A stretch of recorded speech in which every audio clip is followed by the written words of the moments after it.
Welcome to this, our latest Astley Media Project Positivity webcast. During these chats, we're talking to key individuals about how they're facing up to the current crisis. Today, I'm joined by an old friend, Russell Beck, who's a thought leader and an expert on the future of the workplace. Enjoy. Where do we find you today? Today, I'm at home, ironically, given what's going on. I'm locked down. I live down in Sevenoaks over in Kent. So if you imagine the M25 as a clock, we're at 5 o'clock on the M25. Cool. Which is not so busy these days. No, I went out for a run, and you can almost see how lockdown has progressed. So I run a lot, as you can probably tell from behind me. And as I run across, as a bridge, obviously, not literally. I run across the M25 and the M26, which are near us, and you can see the volume of traffic going through. I could have almost drawn a graph of when lockdown eased and so on and so forth. But no, it's interesting times at the moment. Yeah, it's been one of the benefits, I guess, hasn't it? We've known each other for a while, so I was lucky enough to come and see you speak. It was about 3 or 4 years ago now at Exeter City, where you were sort of talking about the future of the workplace and the future of employment and trends and all of those sorts of things, which was absolutely fascinating and actually resonates now more than ever in light of what's happening.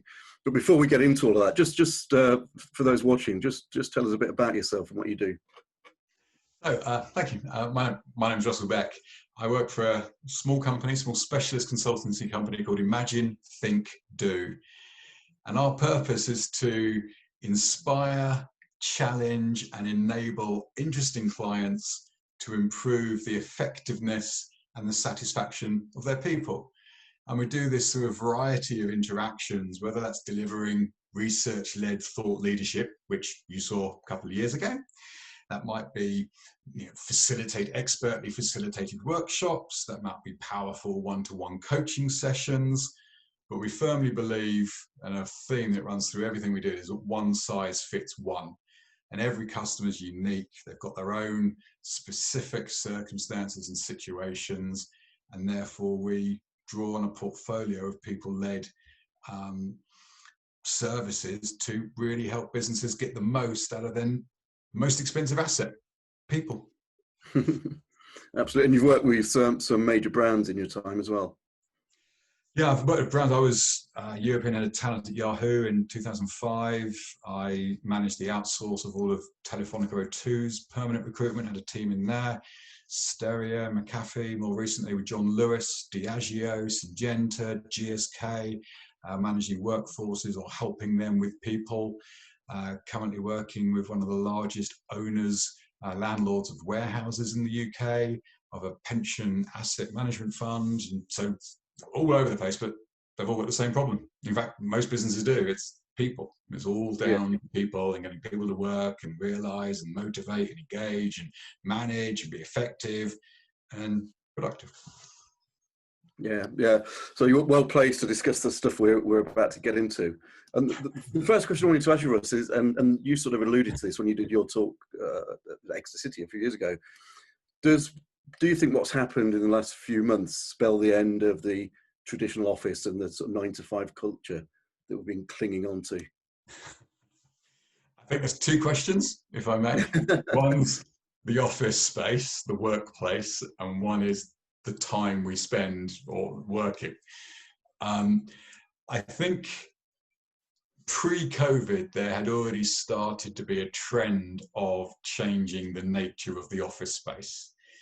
I think lots of research had increasingly shown, and actually University of Exeter is big in this, had increasingly shown how the workplace, the work environment has an impact on us as humans. We have a social identity with the place where we work, and therefore it impacts our productivity, wellness, and so on.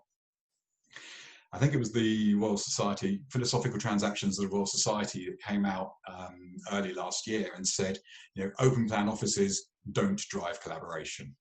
An exhibit A in this is everyone sitting there with headphones on. So I think the trend was underway, and as with an awful lot of things, COVID has accelerated it. I think offices won't die. We will still have offices. I think the nature of the space and the point of them, the purpose of them, will change. So I think gone are the days where people commute to an office and sit there with their headphones on all day. I mean, what are you doing that for? You know, what are you adding? What's the point of that? Go and do it in your back bedroom like I am right now.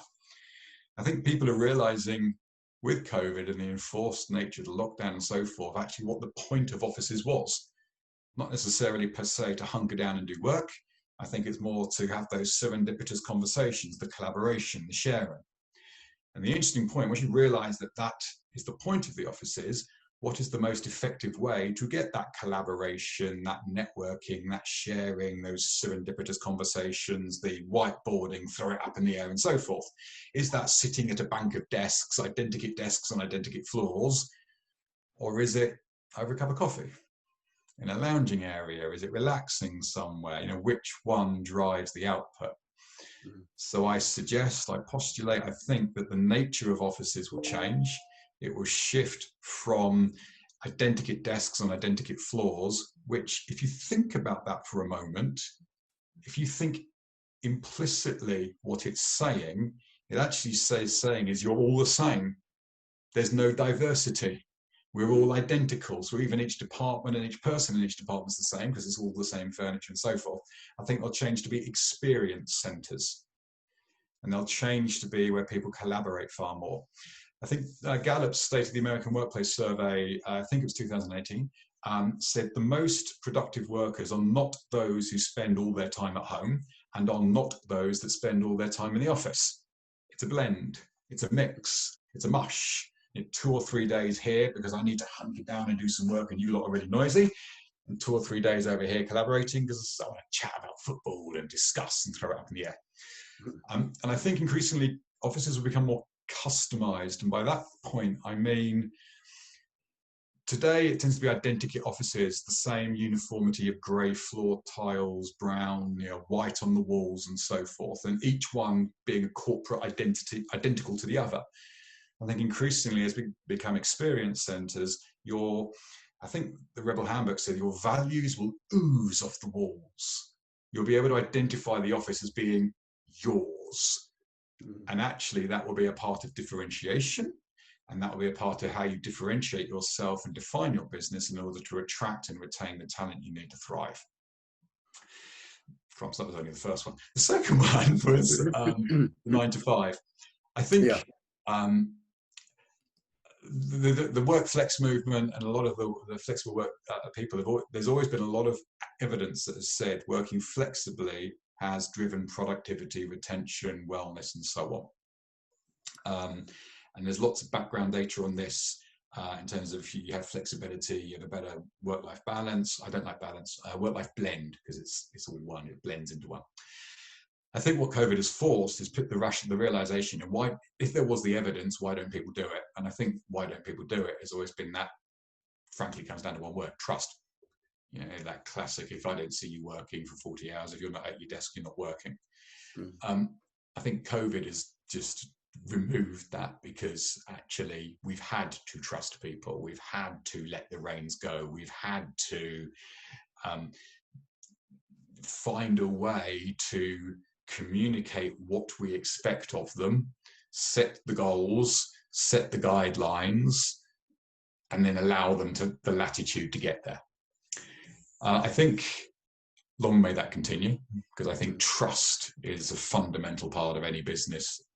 Let me add a word, is a fundamental part of any successful business. And I think in letting go of those reins, businesses will benefit. I think the challenge can be, and ACAS research showed that the challenge can be, do people know where those fine lines are? When do they stop working? We did a blog post on our website recently going, we're not commuting, but where's all the time gone? I've saved an hour each end of the day, and I'm still really busy, and I'm still, flipping out what happened there. You kind of look up and it's lunchtime already. So I think we're all getting used to what that means and how to manage ourselves better. And I think it comes down to what I said at the beginning, one size fits one. A great leader, a great manager knows their people, understands their people, understands what support or motivation they need, sets the guidelines, and I think crystal clear, what are you looking for? And that isn't micromanaging, that's being very, very clear what I expect from you. and then puts the support structures in place around them and helps remove the roadblocks when they come across them. So I think COVID will accelerate both the trends that were underway, and frankly, I think that can only be a good thing. Yeah, and I can agree more. And I think what particularly resonates with me is this trust thing. We've all worked from home on a regular basis, so the switch wasn't a big deal for us. But I think a lot of companies who didn't trust, as you said, have been forced to, and that's probably been an eye opener for them. I think it's also interesting, this trust thing, because so you trust an employee to send out an invoice on your behalf, but you didn't trust them to work in a way that they individually said would make them more productive. Yeah, absolutely. If you don't trust them, why are they working for you? Yeah, I couldn't agree more. And you mentioned that word acceleration, and you said back in, I think it was 2017 when I saw you speak, that, I'm quoting you, tech would kill jobs and democratize work. Will that trend be accelerated as part of all of this? Interesting. I think what's been fascinating about the future of work, which technology and that plays into, I think 2017 and around that era, if you'd have looked at the research and stuff on that, the technology, there was a big doom and gloom. Technology is going to destroy jobs. 47% of jobs in the UK are at risk of automation. 47% of jobs are at risk of automation. That was, I think, Andy Halliday in Bank of England. Osborne and Frey, the original professors at Oxford, came out, and the original research was 47% globally, or US economy. Ours was 39, India's was 70 or so. I think where it's become more nuanced now. I think technology has always destroyed jobs, that will carry on. I think what will happen is, my personal view, is linear jobs that follow a predictable, repeatable, definable process. A, B, C, D, E, repeat D, E, repeat D, E. Those will tend to be decimated by technology, because you can't beat a computer, don't try. And if the computer can do it through a program and it is linear and repeatable and dependable, then that is going to be automated. You don't need a human to do it. What I think increasingly they're thinking and seeing is that technology will augment jobs. So it will remove the boredom parts of the jobs. It wouldn't be rocket science to say that within, let's say, 12 months. So you could almost imagine you've invited me to a Zoom call, but you had to manually send out the Zoom invite. It wouldn't be rocket science to say within a couple of months' time, that'd be automated. It's just Zoom, Russ, Friday, go. It wouldn't be, when normal, whenever that is, or whatever that is. It wouldn't be a million, it wouldn't be rocket science to say, I put something in my diary saying, meet Mark in Exeter, and my system Outlook goes away and books my rail ticket, sticks it in the diary, tells me when to turn up, tells me when to leave home, because it knows where I live and how long it takes me to walk to the station. And, of course that could happen. And so it's the augmentation, taking away the mundane, repeatable, definable tasks, freeing us up to do what humans are good at: creating, thinking, solving problems, people side of things. And I think that's more where we're going. You're starting to see that augmentation with, say, VR, with the headsets, so that people, if they're working on engines, get a 3D representation of what they're doing, so they know where they're sticking their screwdrivers and whatever. They've got all the manuals built in. And so it's more that augmentation and maybe slightly less nuanced on the substitution and replacement. Yeah, and I think some of those repetitive tasks are in some of the professions you don't really think about immediately. So such as law, just looking for patterns in case study and stuff like that, computers can quite easily do these days. And it's interesting when you really, so I think it was, I read in The Economist that more court cases go to discovery in America now than did historically. Now, America is famously litigious and is famously expensive to have a law case. And the reason why more are going to discovery is because discovery, finding a historic precedent, is now called Google search. Yeah. And the interesting thing is People will go, oh, that's destroyed jobs. Yeah, but actually, really, at the end of the day, did you really enjoy going to the library with all the books in the walls and having to thumb through them to find the precedents? Was that really what motivated you to get out of bed in the morning? Is that what floated your boat? Or actually, now you've got the precedent, is crafting that into a unique pitch on how to support your customer's case? Is that what floats your boat? It's fascinating how people complain. Yeah, I have a bit of a background in recruitment, and the big thing is, oh, AI is doing CV database searching. It's finding candidates for us. Yeah, but you never did it anyway. The first thing you did when you got a job was post it on a job board and get people to apply who we already had in the database. So it's freeing you up to do the bits where we add more value. Yeah, absolutely. That's fascinating. It's a fascinating subject. We sort of talked about technology a bit there. What piece of tech should companies invest in right now? If I knew that, I wouldn't be here right now. If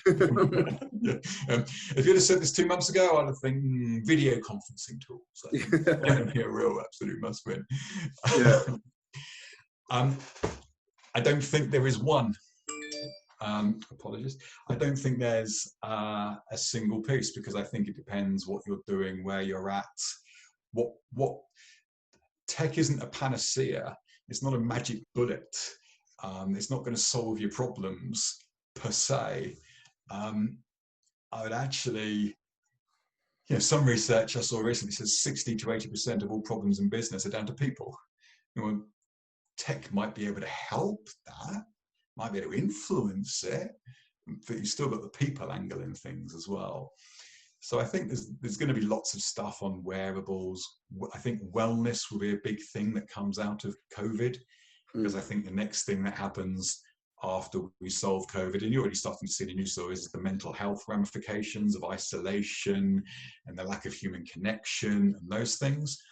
I think companies going forward, when they're asked to tender, I think it'd be interesting if customers ask, so how did you look after your staff during lockdown?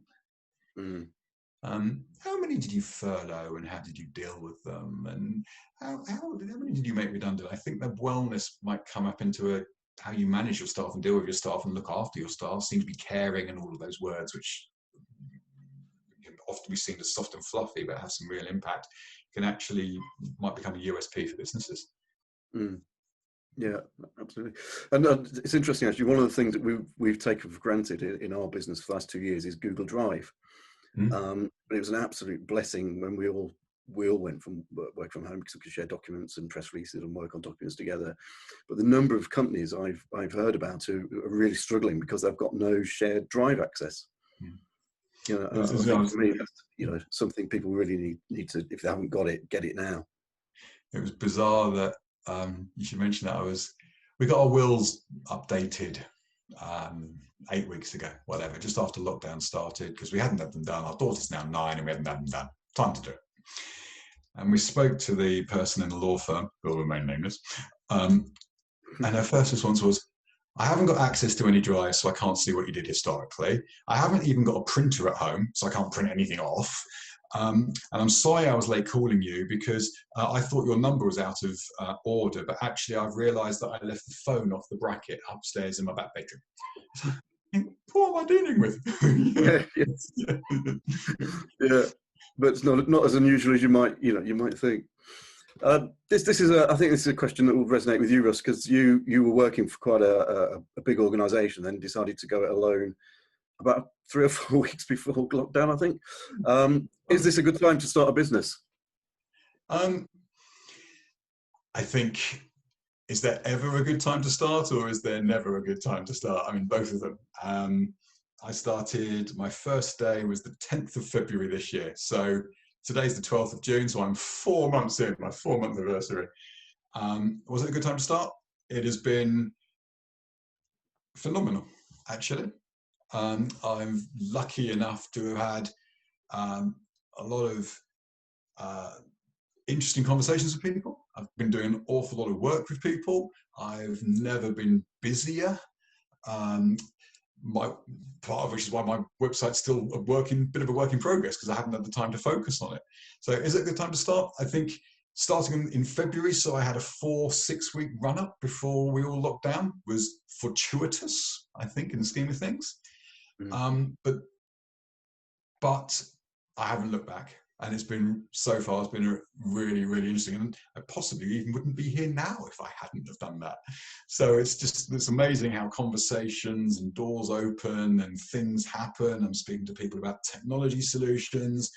This morning I was on a webinar looking at how you can look at employee engagement. I've been doing a massive project with a firm on how you bring meaning and purpose into work. I've been looking at the future of work with companies. I've been looking at skill shortages and getting involved in lots and lots of different things. Generations, it's been fantastic, actually. It's been really cool. Yeah, yeah. And thank goodness for video conferencing, because without that, I think a lot of us will be struggling at the moment. Yeah, I imagine if this had happened a decade ago. I mean, the classic thing a decade ago, no Netflix, no iPlayer, barely at Facebook. Was Facebook 2006 or something? Minimal home delivery of food. I mean, a decade ago, it would have been, wow. Yeah. Different world altogether. You mentioned trends there, Russ, and when I heard you speak, when you were next to that time, a lot of the presentation was about trends in terms of demographics, in terms of, how we would work, how our kids would work, the sort of, the working, not really having retirement, working for a bit, having a bit of a break, doing several different jobs at once, all of that. Women, women in the workplace, and the increasing role for women, and recognition of the role that they play, all of those sorts of things you spoke about. What are the trends that we need to look at going forward? I think the trends can't really be stopped on one level. They may diverge, they may, like a river, maybe slightly change direction as they hit a granite boulder and have to go around it rather than through. But the trends will broadly stay the same. I mean, a simple example on demography is, it takes 20 years to change that. So, unless we all suddenly start having kids now, and maybe lockdown will cause that, who knows? But unless we start having lots of kids now, actually that won't even have an impact for 20 years. Millennials are already the largest segment of the working population in the US, and it's increasingly likely that English is not their first language. It's typically Spanish, and therefore you're already seeing how that, just a single stat ramification, plays out maybe politically. In the UK, something like, is it 36% of our working population is over 50? Well, it's quite hard to have a meaningful change in that. Technology continues apace. I mean, some of the things that will happen, climate, I think, is a fascinating one. And it struck me the other day, I think we're completely underestimating climate, my personal view, and I'll give you a stat that struck me the other day to prove it. There's been some silver lining in this COVID lockdown in terms of the environmental impact and the possible positive environmental impact. We're not traveling, there's no airline industry, manufacturing's been mothballed, and so on and so forth. And therefore CO2 and other emissions are down. The International Energy Authority has predicted that CO2 growth will be 8% lower this year than in 2019. That's interesting, good impact. The growth in CO2 will be 8% less. That's the growth. That's not even net neutral. That's the growth. So we have shuttered economies, whole industries, and we will reduce the growth by 8%. That means to stop us adding CO2 to the atmosphere, we need 12 COVIDs at once. We need that impact. So, yeah, I think that kind of makes the point when you look at it that way. Turn the stat, turn it around, look at the other way. So I suspect climate will have an ever increasing impact. I think politics, certainly since when you saw me, is certainly, should we say, altered and become more fraught, more harder to predict or define. Elections in America this year, China and Hong Kong, EU, Brexit, and so on and so forth. And I think it's possibly the nationalism and all of those. I think the hardest one to predict or work out.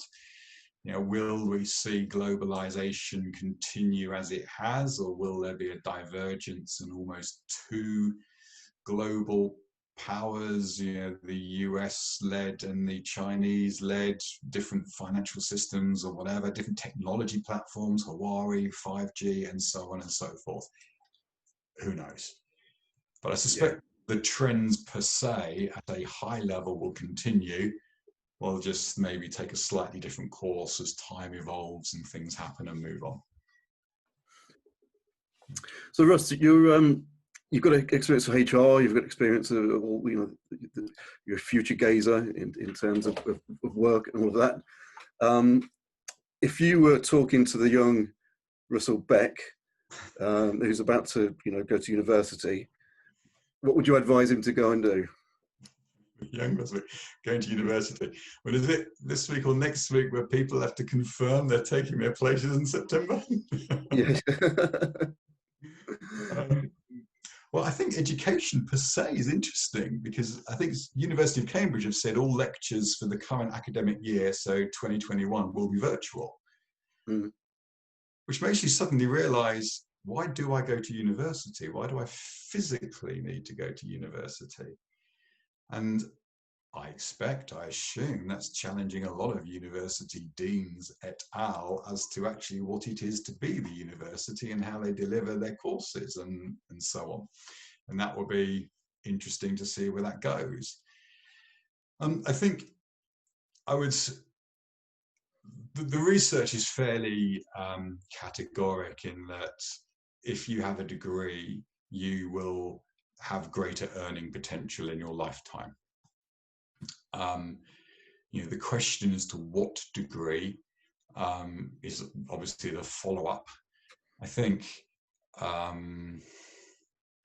would always tend to choose something that interests you, engages you, motivates you. I mean, that's pretty much the same with everything. You want to do something that engages you and gets you out of bed in the morning, rather than it's being a chore for 3 years. I think going forward, it's the degrees as a qualification, and it's working out not what you want to do with it, because I think too many people fall into the trap of, and I had an engineering degree. My degree is in engineering, therefore I must become an engineer. It's actually almost, what skills are you gaining and how applicable are they, and what else can you do with them? So going forward, I don't even know what the stat is as to how much of your degree do you use 3 years after leaving university. I'm sure we could Google it if we could be bothered, and it's probably not a very high number. So therefore, it's what's transferable. And it's increasingly, and it goes back to the technology conversation we had, increasingly, if linear, repeatable jobs go, what's left? What can computers or AI not do? And therefore, where is it important to focus? A rough rule of thumb is that 60% of jobs 10 years from now don't exist today. So it's hard to say, what do you want to be when you grow up? And therefore, if it's 60% in 10 years, let's say it's 30% in 5 years. So by the time you finish the degree, a third of all the jobs are changed anyway. So actually, it's slightly moot to say that. So the question becomes, what can computers not do? And that falls into broadly 2 buckets. On the one hand, it's thinking, creativity, innovation, problem solving, hidden meaning, what's going on, visualization, realizing what's happening, and so on. And you can almost see that, you know, let's use COVID as an example. When it all went lockdown, could a computer have managed that? Mm. Could a computer have managed the lockdown process and now this is how what we're going to do in the business or whatever? No, it needed people to think, have action, decide, make decisions, and so forth. So the innovation and creativity is one side. And the other side is people skills. Because as we've said, 60 to 80% of all problems in business are people. If you look at broadly any annual accounts, people, salaries, the cost of people is your single biggest line item. So if I could get your staff to be 1% more productive, happy days, big impact on the bottom line. Mm. So actually it's people skills, the soft skills, the realizing that we're all different, one size fits one, because what motivates you is entirely different to what motivates me. It's that empathy, it's that understanding, it is that how you manage people and so forth, and those skills. I think it was Deloitte, and sorry, I'll come back to the Deloitte one. I think you can have really interesting conversations with companies, and when to really drive this point home is, so your people do 5 days a week at the moment doing stuff. How long will it be before that changes materially? Before what they do changes materially? Say until the job is only 80% what it was and you've bolted on or changed or morphed 20% of it. Do you think your people will be doing exactly the same thing in 5 years' time? No. 3, 2, 18 months, a year.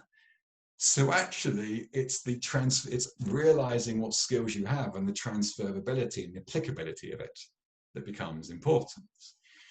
Deloitte did a report, I think it's 2 or 3 years old now, looking at the most transferable skills and occupations of the most transferable skills. And from memory, architect came out first, visualization, yep, creativity, computers, and so on. Nurse came out, I think, number 7, and teacher, I think, was 14. Why? Empathy.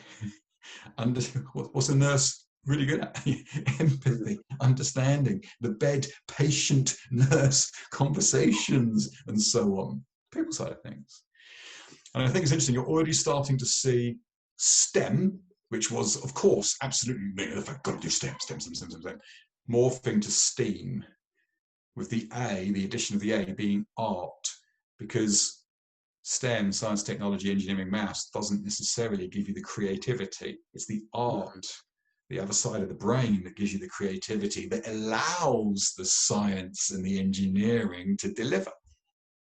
So actually, you're starting to see illustrators, storytellers, anthropology, people who can think and create and tell stories are really becoming really, really important now. Because actually that's where the innovation, that's what sparks and creates the innovation for the other people to pick up on. And I think, if I recall correctly, Russ, that Deloitte report you referred to, I think the job least likely to be automated was pub landlord. But then COVID came. Yeah, exactly. Yeah, but who would want to be a pub landlord at the moment? So, as you say, nothing's predictable, is it? Nothing's predictable. Yeah. It's yeah. Russ, could talk to you all afternoon, but you're a busy man, so we need to let you get on. Thanks for your time. It's been fascinating. You're available for consultations, to do talks, and what have you. Give me a call, drop me a line, have a chat, see what you think, see what you're looking for. Where do people find you? Russell, RUSSELL, at ImagineThinkDo.com. And my mobile number is 07710 898904. Brilliant. Give us a call, have a chat. If as a result of COVID, you're looking to change how you're doing things in the workplace, but not sure how to go about it. If you're looking to better engage your team, Russell's your man, knows all of this stuff inside out. Great ideas, great thinker. And every time I've spoken to you or watched you speak, Russ, it's been an absolute inspiration. So thanks once again. Pleasure. Thank you for the opportunity. Look forward to seeing you in the flesh, hopefully soon. Yeah, that'd be good. Cheers. Take care. Cheers.